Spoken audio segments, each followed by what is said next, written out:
The president immediately got down to business upon arrival in Belgium to attend the 45th EU-ASEAN Commemorative Summit.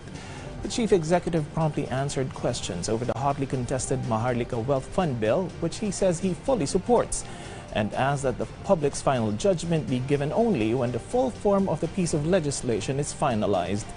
Patrick De Jesus gives us an update live in Belgium. Good evening, Patrick. President Ferdinand R. Marcos Jr. arrived here in Belgium with the members of the Philippine delegation to take part in the 45th EU-ASEAN Commemorative Summit.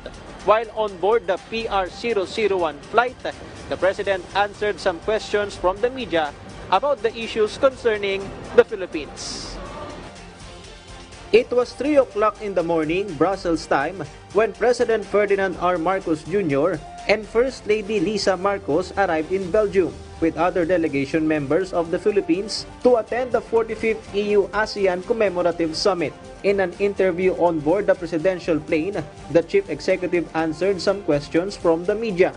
This includes the Maharlika Investment Fund being pushed in the lower house. The president supports the measure for the Philippines to create a sovereign wealth fund that will be used to boost the fund and resources of the country.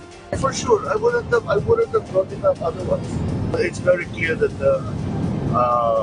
we need added investment.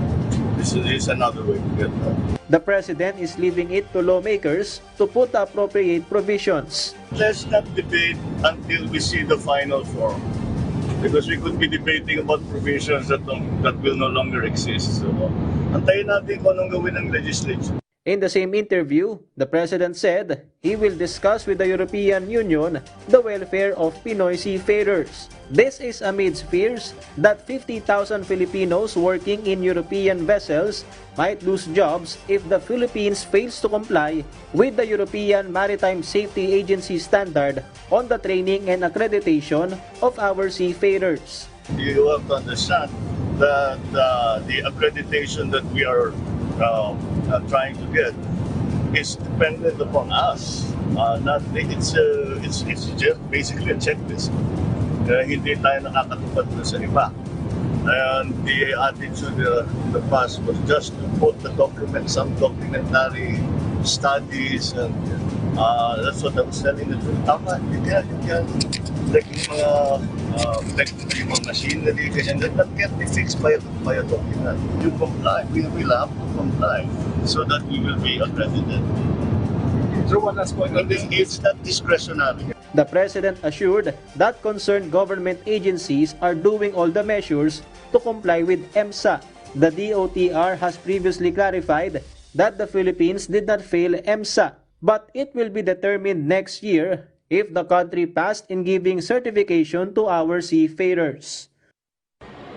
Joey, President Ferdinand R. Marcos Jr. will meet the Filipino community here later at 6 p.m. Brussels time, 1 a.m. Philippine time. There are about 5,000 Filipinos living and working here in Belgium. That's the latest here from Brussels, Belgium. Patrick De Jesus for The Nation. Thank you, Patrick De Jesus.